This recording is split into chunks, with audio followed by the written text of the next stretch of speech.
Welcome, everyone. Good morning. Thank you for joining us. My name is Jessie Chapuis. I'm Programs Director for Keep Louisiana Beautiful. This is our Love Our Waterways webinar.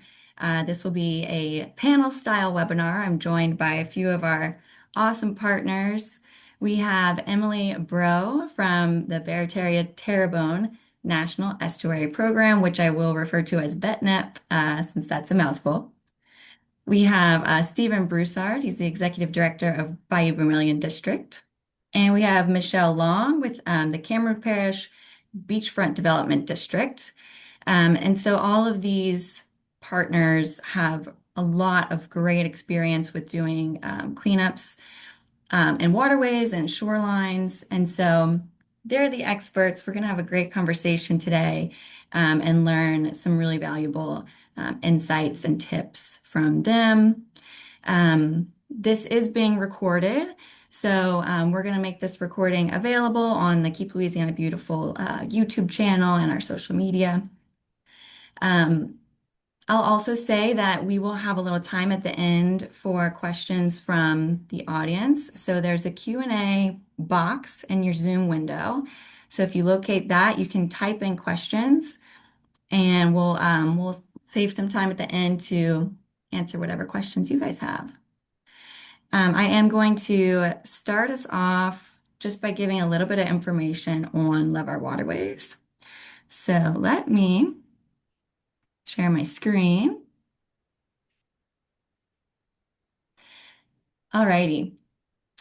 Love Our Waterways is brand new this year from Keep Louisiana Beautiful. It is a sister initiative to our popular Love the Boot Week, which we've seen people respond really well to across Louisiana. Both initiatives are focused on removing litter and taking care of our communities. But Love Our Waterways, of course, has a focus on marine litter and removing it from waterways and also preventing it from reaching the waterways. So that's where those shoreline cleanups come into play and drainage cleanups as well. And of course, this is so important in Louisiana because our waterways are tied to our identity and everything from our ecology, the beauty of our landscape and our economy, our health, our culture. So waterways are very deserving of a little extra love, and that is what we're going to be doing the whole month of September. So right now we're looking at the website devoted to Love Our Waterways on the KLB website. And here you'll see a few kind of calls to action, different ways that you can get involved. If you are organizing a cleanup, which is kind of what we're talking about today, we're going to ask you to come over and register with us. So you'll fill out this form and kind of tell us the details of your cleanup. If you are someone who's not ready to organize a cleanup this year, but you still want to get involved, you can also browse other events that are already registered on the volunteer page here. So they're organized by parish, so you can find which parish you're in and check out what's going on. We can see some of Michelle's awesome events that she's organizing. And then we also have tools to promote. And this accomplishes a few things. If you are organizing a cleanup, this is kind of how you can, get the word out and recruit volunteers and kind of show the efforts that you're making. And then even if you're not organizing a cleanup or volunteering for one, but you still want to kind of help out in this effort, you can use this promotional toolkit to help us with that public awareness piece, which is so important. And, starting the conversation with the public about why litter is important and why we need to prevent it and remove it. And we would really appreciate it if you guys would help us out with that. We've created a lot of great assets that can be used on social media, newsletters, they can be emailed directly, all that good stuff. The last thing I will point out is we do have this handy tools and resources page on the website.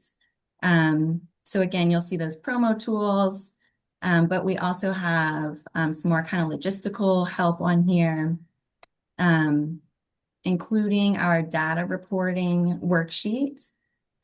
So one important piece of Love Our Waterways is collecting some information about your cleanup efforts and reporting that back to us. That way we can kind of continue to learn about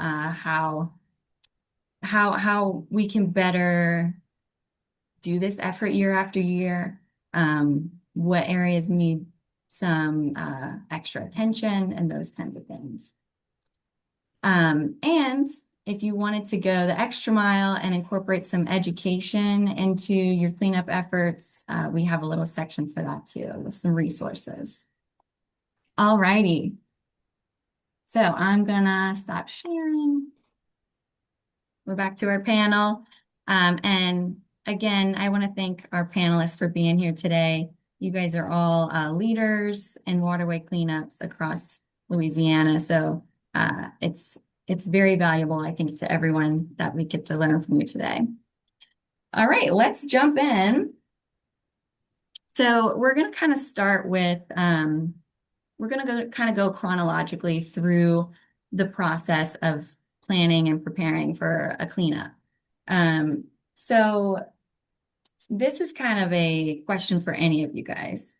If you were just getting started and you are looking for a place, a location to have your cleanup, what makes a good site? What makes a good location?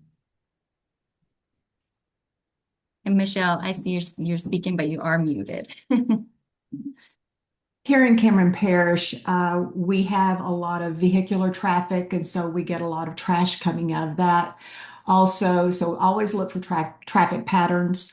Um, and then along the shoreline, it changes from day to day. So if I go out and look today, if I have a high tide, and this could even happen with your waterways, it will move the debris from one location to another. So just make sure that you're aware that today it might look one way and tomorrow it will look another. Also, a good location would have good parking. It would have a good place to put dumpsters or whatever you would like to use. And those are those are some of the important things, but just understanding that debris doesn't stay in its place and you have to be ready to move. I think that is a great point to make. And it kind of reminds me of something that Stephen, you and I kind of touched on previously, locating where litter collects and these kind of hot spots. Do you have any kind of tips or information on how people might be able to identify those hot spots? Yeah, what we do is those coulees that are usually that come into our river, usually those that are densely populated or have commercial and retail outlets near them, usually are the spots that are usually come with most of the trash, and it usually happens after a heavy rain. Those that are from farmlands and other places like that we periodically look at those, but mostly during the week we go to the same spots every week because of the population in those areas. That makes sense. I'll provide a little bit of context too for our audience. Um, Michelle just spoke about roadway and being aware of that, which is very relevant for what you do, Michelle, as beach sweeps in Cameron Parish. So you're working along a shoreline where you have beach, you have water, but you also have roadway nearby. And I think that a lot of people in our audience might have a similar setup. So we kind of have that unique perspective from you. Um, Stephen, with the Bayou Vermilion District, y'all have a professional team of people removing debris from the bayou every single week. So you're going to be kind of our expert Yes, in the logistics of how, getting that litter out of the water. Um, Emily, got it. you've done with BetNep, you've done large volunteer events spanning huge areas of waterways. You've had you've had volunteers in motorized boats and also paddle boats. So we'll get a good range of information from you in those respects. So that's kind of, I think, will be helpful, kind of setting the stage as we get into the conversation too. But great answers so far. Um, Emily, I wanted to ask you as far as a boat launch, what do you look for as far as a boat launch that's appropriate when you are having a volunteer event? Yeah, so the main thing probably is safety. You want to pick a boat launch that is safe, and you also want to keep in mind, are you going to have motorized boats or are you just going to have like some kayaks? A kayak you can almost launch anywhere that like gets close to the water, but you want to make sure that you can. But if you're going to have a lot of kayaks, you want to make sure maybe you have a kayak launch. So you just want to keep in mind on what kind of boats you're going to have and pick a launch that makes sense for your group, what you're going to have. Yeah. Do you think there's any red flags at a boat launch that stand out to you as like this boat launch is unsafe or would not work well? There are some boat launches around here that when tide gets high, the whole boat launch is under the water. So I would say check out your boat launch before you decide that that's where you want to go. Check it out at high tide, check it out at low tide, check it out during a rain. Make sure it's safe during all of that. You want your volunteers to be safe. That's the main priority. Yeah, great point. And I think that is a good segue into like, visiting your site that you're planning on meeting at and using ahead of time. Um, do you guys, any of you, do you think that that is always necessary? And if yes, what kinds of things are you looking for in addition to like, the tide levels and those things you just mentioned, Emily? I think it's necessary because like you can look on Google Earth, you can just even just drive by just on the road, but you really should get down and look. You want to make sure you have access to the water. We have schools along the bayou here, and I've been reached out by schools saying we want to help. Can we go across from our school? And I'll go check it out. And you maybe have like 20 feet and you're right next to the highway where people are going 60 miles an hour and you can't have kids there. It's unsafe. And also you may have like a lot of trees on the bayou side, so you just can't get there. So I think it's very important to go visit the site, make sure it's safe, make sure it's accessible for everyone, make sure you can get to it, make sure there is trash, because sometimes you'll say, yeah, it's a great spot, but like sometimes a hospital wants to participate, but the hospital keeps the bayou side very clean. So I think it's very important to Mhm. visit where you want to go. Right. Yeah, so we mentioned looking for a couple of safety cues, as well as is there going to be litter there to pick up? Stephen, you gave us some good information on being able to discern that. Um, Anything else that you guys look for in a good site that we haven't touched on yet? Michelle? And Michelle, you do need to unmute. There we There go. you go. One thing that we do is we advertise for subdivisions. For example, we have Holly Beach, and then we have Constance Beach, and Little Florida, and Mays. And so we advertise for those areas, and it gets a lot more participation because we are putting their name, their home on the map, so to speak. And they help us find out where it really needs to be cleaned in their subdivision. And so when we put their name there, it helps draw more participation, and then it also draws more information from the residents and where we should be cleaning. Yeah, I think that's really smart to be taking into account the needs and opinions of the people you're going to be working with. And I think that's a great kind of transition into the topic of partnerships and working with others in your community. And I know this is something that you guys all utilize partnerships. So, um, what are some of your most valuable partners and what kind of help can you get from other organizations or maybe local governments that are local to you? And this can be for I can anybody. start there. Hmm. Um, we partner with Lafayette Consolidated Government all the time. We have nonprofit organizations that are cleanup. Parish Proud is one. We have an organization that is called Bayou Vermilion Preservation Association. And we have others that we routinely, weekly sometimes, do collaborations with. And this is one of those projects that all of them would be very interested in. So we utilize all those groups. And again, we have pack and paddle groups that are on the river, Lafayette Paddle. Um, some retail outlets who are very interested in participating. So you just got to reach out to all kinds of different organizations that you think are kind of in the same line of your vision as they are. So, and you'll be surprised at how they would come and help. They really want to do some help. Right. And for someone who is reaching out for the first time, trying to establish a brand new partnership, sometimes it might be helpful to ask for something specific. So, what are some of the things that have you guys have been able to have provided by a partner, whether it's like a tangible resource or some sort of service that they're offering? Anything come to mind? We Uh, go How ahead. about we'll have Emily and then we'll one, jump back. Or okay, Stephen, go ahead. one thing, Lafayette Consolidated Government usually provides a dumpster for us. You know, that might Mhm. be something they can help you with. Your parish can do that for you. And we do That was a lot kind of of thank you. Oh, sorry. Go ahead, Michelle. we do a lot of advertising for our companies that help us out.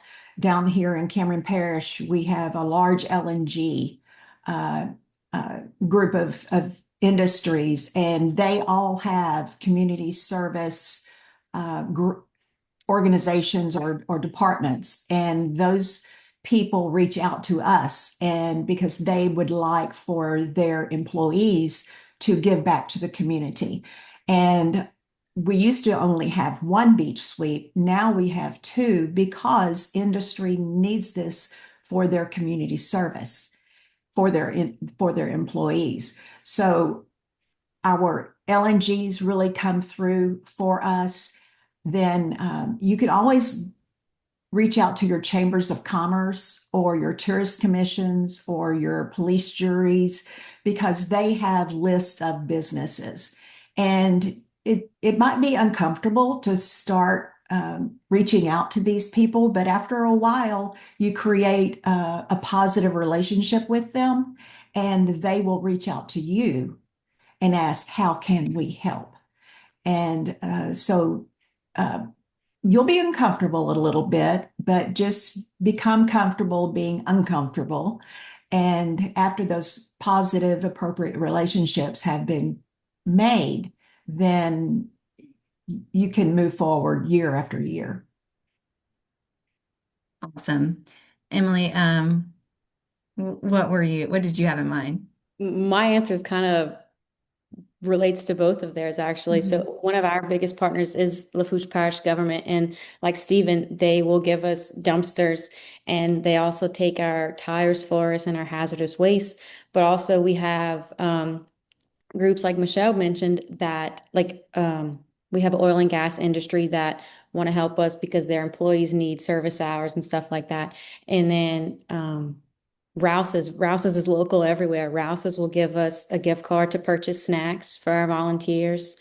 Um, we even have, so I also contact like businesses and stuff to ask to be a site captain. So I have sites over 100 miles of bayou. So I'll contact a plant and say, hey, do you have somebody that would like to head up a site? And so I'll have a site that's just full of one business. So, but Mhm. just ask them, like Steven said, they'll want to help you.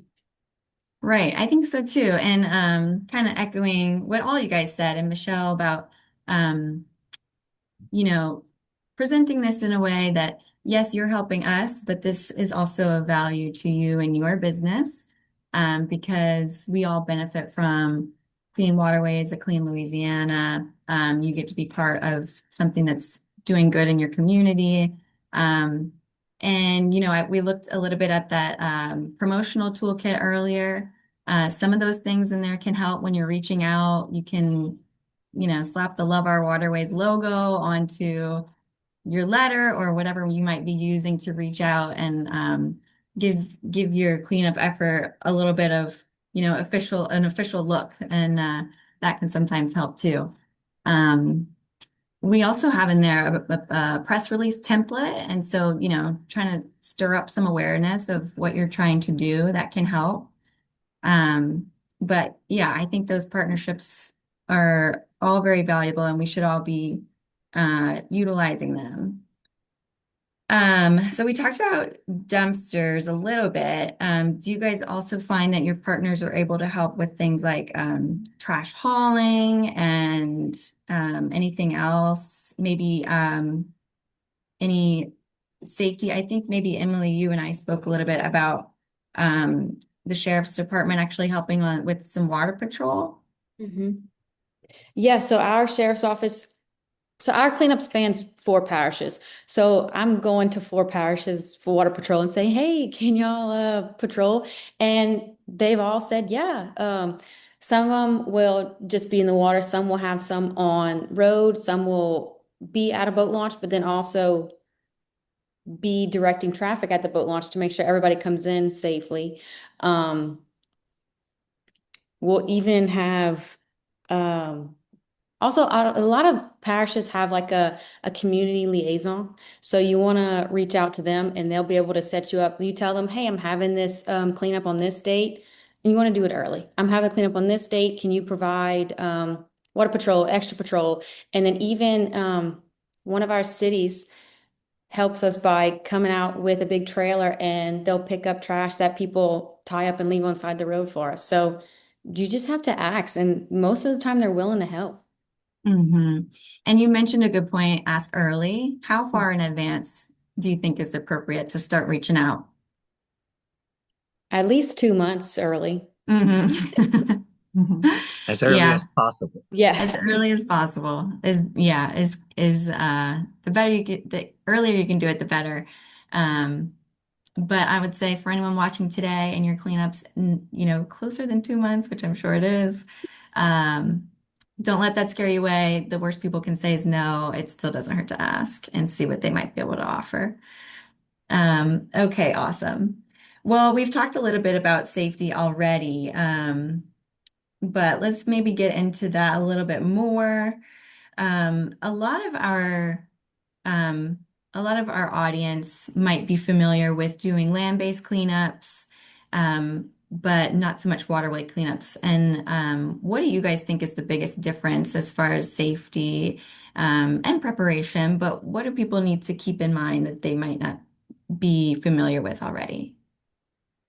Um, Down here, heat is, well, anywhere, heat is a major factor. And so we make sure that we have hydration stations, that we have coolers with ice down drinks on side by sides, ferrying them out to people on the beach.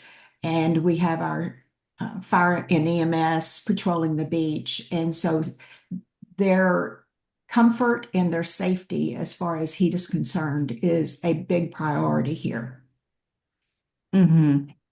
Yes, and Love Our Waterways is in September, so I'm sure we'll have some hot days.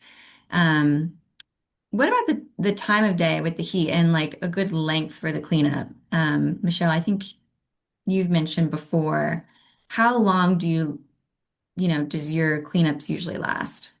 We want to make it as enjoyable as we can, and so we start at 8:30 for registration. We start picking up at 9 o'clock. We ferry people out to the different locations on side by sides. And then we ask them to be back by 11. And then they all go to the community center and the recreation center, and we feed them, and we have door prizes and all of that. And we try to end by 1:30. and or maybe even 1 o'clock, because brevity is important. We want people to leave while they are still okay. We don't Mhm. want them to leave and be exhausted and think next year I'm not going to do that. And so running through this as quickly as possible, we're creating education in people's minds, and but we're not taxing them so much that they won't want to come back in 6 months to do it again. So Mhm. brevity. Yeah. So 2 hours of cleaning, that's a max. Yeah. I think that's a good kind of rule of thumb. For our boaters, what do you guys do to ensure safety, getting in and out of boats? And then also when you're on the water, maybe considering things like boat traffic, wildlife, what kinds of things are top of mind for you, Emily or Stephen?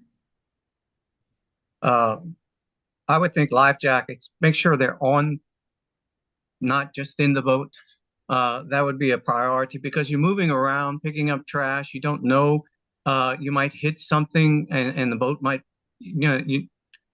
heaven forbid that that would happen, but the boat might flip over, and you're not prepared for that. So I would think anybody who's doing this should wear their life jacket.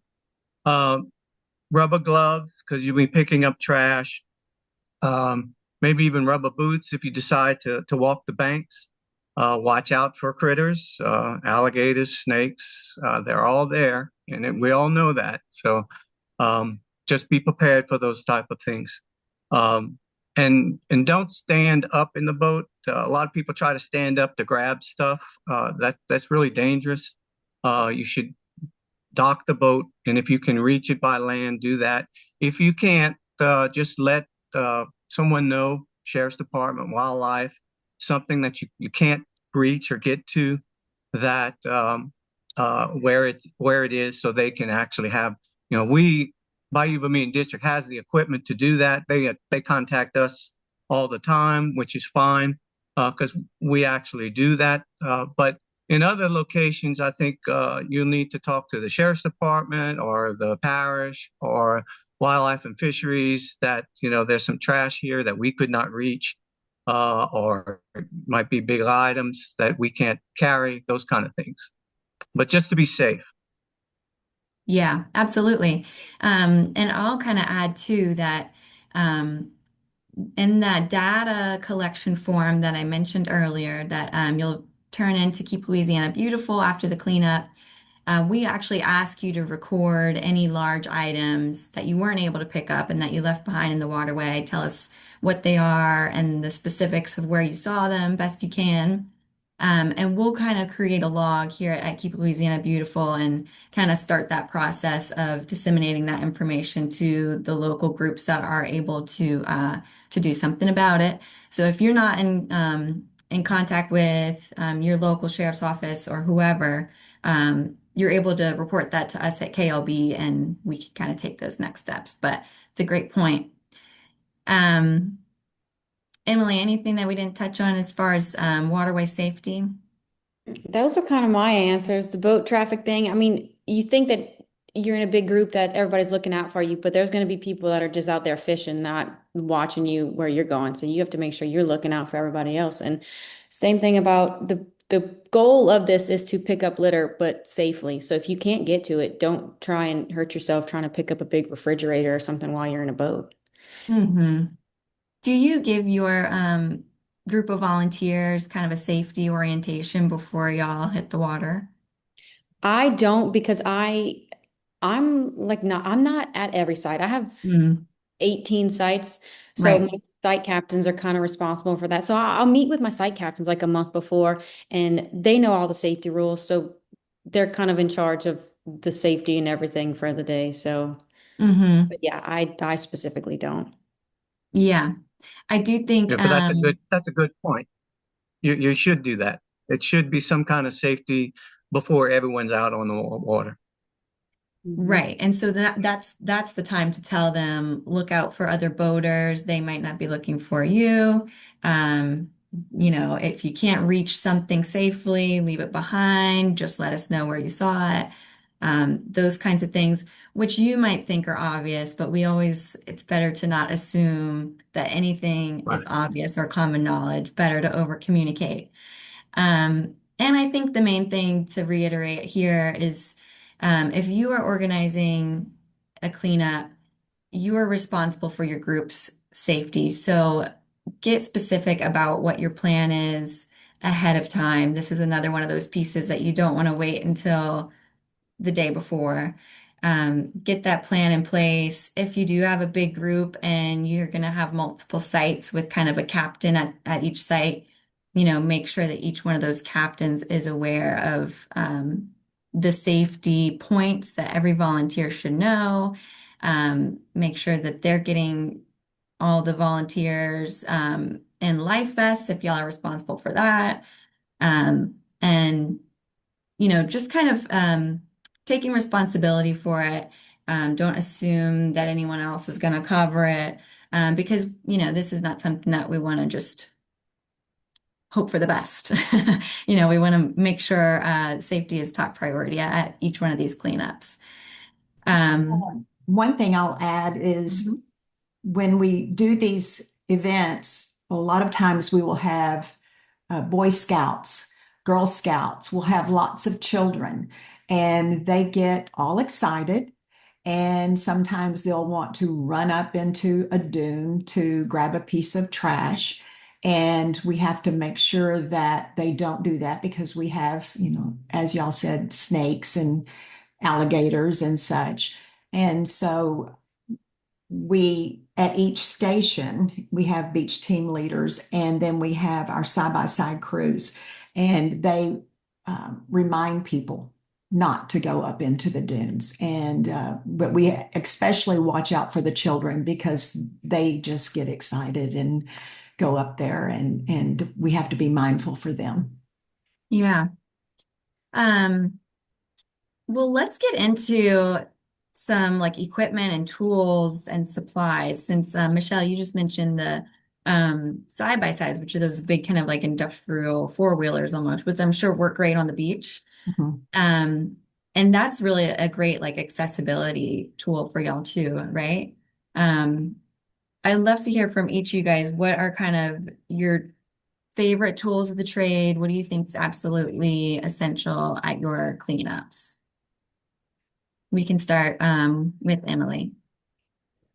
Mine, my main things are trash grabbers, gloves, safety vests, because my people are in boats, but they're also roadside, they're right on the side of the bank. So safety vests and did I say trash bags? I think Just Yep. so. And grabber. basic things. But also, so my sites, I do have a lot of people in the boats. People will bring their own like tractors. So when people come back in their boats full of trash, the tractor will be at the launch with bucket up, so everyone can just throw the trash in the bucket of the tractor. Tractor drives to the dumpster, so you're not all crowded at the boat launch and trying to get trash out and this and that. And then um, another site that I have that a lot of people are in boats, whenever their boat's full of trash, they drive up to the bank. The dumpster's right at the bank, and they bring their own excavator and they'll grab everything and put it. So like Wow. the key thing here is partnerships. You want to find those people that have those things and can bring them and can help you with that. Because I know not everybody has that, but if you don't have that, just trash bags, grabbers, safety vests, gloves, that's really all you need. Hmm. Yeah, those are the I- basics. Go ahead, Stephen. I'll add rubber boots if you're gonna get on the bank, just in case. Hmm. Hmm. And we Yeah, add and We add kind of sunscreen and off because you never Ah, know where it might be mosquitoes, where there might be mosquitoes. And so we put those in our packs. hmm. Yeah, great to remember things like that kind of fall into that PPE category almost. Um, And some of these things might differ too, depending on if you're if you're working from a kayak or a canoe versus a motorized boat. Um, if if you're on one of these smaller paddle boats, do you guys find that the grabber works the best? Do you find that a trash bag works the best? And then if you're on a motorized boat, are you doing anything different? Like Stephen, you mentioned sometimes actually hopping off the boat onto the banks. Um, Yeah. any like If if key it's clear, differences? Mm-hmm. yeah, if that area is clear enough for you to get on the bank, because a lot of trash will get into the weeds and the grass that grows on the banks, but it might be clear enough to where you can actually get down.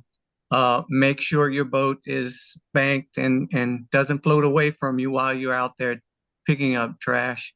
Those kind of things. That will work. But we use barrels. I don't recommend barrels. They're big. They can get heavy. Um, we have the boats that can handle that. Um,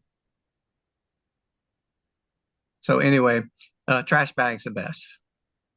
Trash bags and sometimes a bucket could work, kind of a smaller version of that barrel, um, where it's nice because it's got that open part and you can throw stuff, wet things in there easily. Especially if you're on a bigger boat and you can have your bucket kind of sitting on the floor of the boat somewhere and tossing things into it. Um, Emily, is that bringing up any Yeah, so we other things for you? supply, I don't know the size, but it's like a champagne size bucket we give our boaters, and they like it because they like to put the trash bag, the big gallon, 55-gallon trash bags over that. So when they're just grabbing stuff, they can hurry up and just throw it in their bucket, like you said. And then when it's full, they Mhm. tie it up and they just put it to the back of their boat and they put another one over their big champagne. So we do that. But some of my boaters also, they bring their own rakes or like a big hook to catch some stuff because sometimes it's stuck all up in the trees and the vegetation. They need more than just a grabber, so they'll get close and try and wiggle it out. But yeah. Yeah, that's a good point. And you can utilize what your volunteers might already have. So, it might not be common for people to have those litter grabber tools. But if they have a boat, they probably have maybe some sort of net or like that hook tool, even a paddle. If people are paddling, they can use that paddle to kind of scoop things toward them. Um, so, utilizing what you have, I think is always a great way of thinking. And I think this is a great place for me to plug our Get Down and Clean Up program, which is where we partner with libraries. There are around 150 library branches around the state that have the grabber tools and some other supplies that can be checked out with your library card. Um, so anyone can kind of find their nearest participating library at the Get Down and Clean Up page on the KLB website. So definitely remember that that's available for some extra supplies. Alrighty. And then Michelle, you made some great points about supplies, and I wanted to ask you too, because y'all are spanning a large length of beach. Um, how do you set up that big setting so that volunteers know where to put their filled bags when they're done with them? How do you kind of coordinate the logistics of that and then getting all those bags to a dumpster? We do a lot of advertising and, like I said before, for each beach, and each team leader knows where it's supposed to go. And our roads and bridges crew come on the Monday following and they pick everything up. But one thing I wanted to add to an earlier conversation about being organized, we have a text thread that all of the beach team leaders, we are all on it. And so whenever I ask for head count or if someone needs extra trash bags or gloves or whatever, grabbers, we are all on the same thread. And so we can see what we need. And that has worked out tremendously. But as far as each individual location, usually we have a resident who knows that area very well. and we have a registration table and an awning or whatever, and we have a designated spot, and then Roads and Bridges knows where to come and pick it up and take it either to the dump or to the roll-off dumpster that has been donated for our Mhm. use. Awesome. Big coordinated effort in Yes. Cameron Parish. That's awesome. Um, okay, so before we kind of conclude the supplies discussion, we do have one question from someone in the audience asking about at low tide, mud banks can prevent boats from getting near the trash. And they're saying, are there longer grabber tools or other things that can help reach? And maybe if it's not a tool, but like, do you guys have any tips for running into that particular boating challenge? And I know exactly what this person's talking about because I went to a waterway cleanup one time where you see trash, you're getting close to it, and then your boat bottoms out and it's too far. Any tips on, working with that challenge?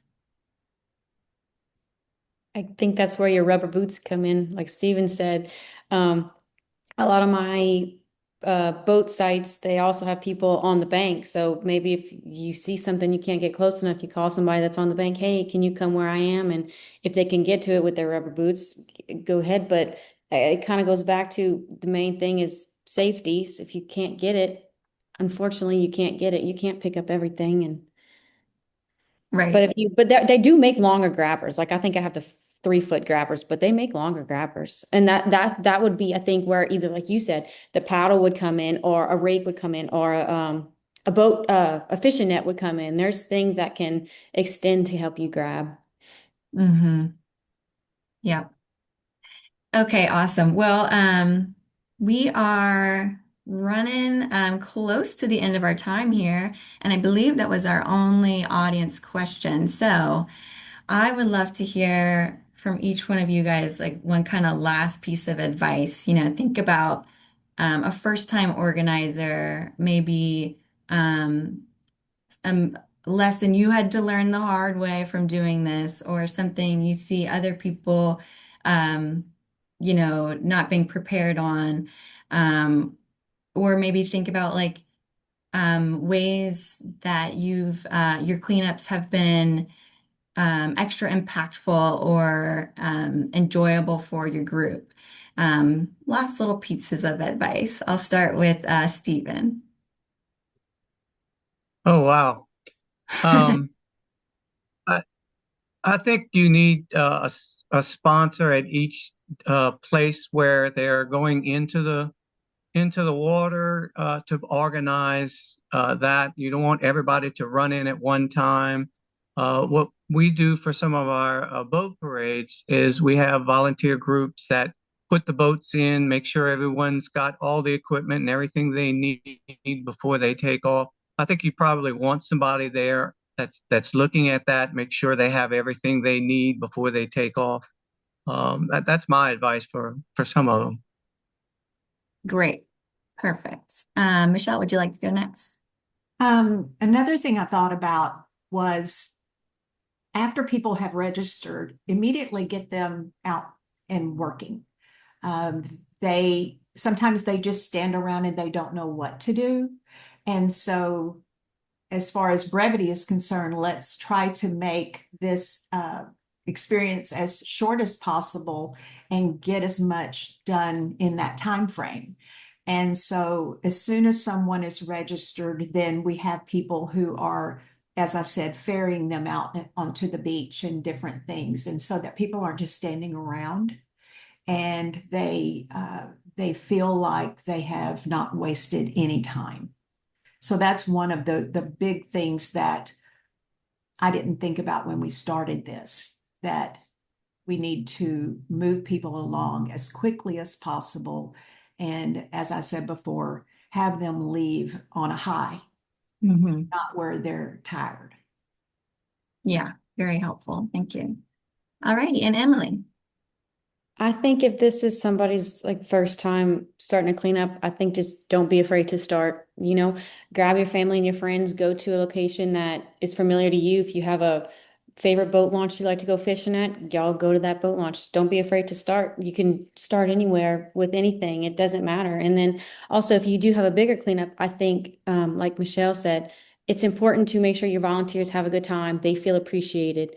Um, so Keep Louisiana Beautiful does a good thing of supplying shirts. Everybody loves a free t-shirt. So we advertise those free t-shirts. Make sure you come and get a free t-shirt. And then also we have a little after party with music and stuff to just make sure people come and enjoy it and know that they're appreciated, and we thank them for helping us clean up our bayous. Perfect. All right. Thank you guys so much. Y'all have been just a wealth of information, wisdom. It's been awesome talking to all three of you. And for our audience, thank you so much for joining us. Um, Registration is open. We're going to keep it open all through September. Um, if you're just getting started, um, these guys here are the experts, but it takes a while to build up. Really large, successful events, but everyone has to start somewhere, and we welcome any effort, large or small, even storm drains, ditch cleanouts. We're hoping to see a lot of those happen during September. And get your plans, in order, and we're here to help. Reach out to Keep Louisiana Beautiful. If anyone would like to connect with any of our panelists, I can also make that happen. And as Emily mentioned, we are doing supply boxes. And at the time of this webinar, which is August 12th, we do still have a couple dozen supply boxes available. And those are for the very first groups to register. So don't delay. Go ahead and make your plans and register at lovelawaterways.org. And thank you guys so much. I hope everyone has a great afternoon or a great rest of the day. It's only the morning. See you guys soon. Good luck. Thanks. Yes. Bye-bye. Thank you. Thank you. Thanks.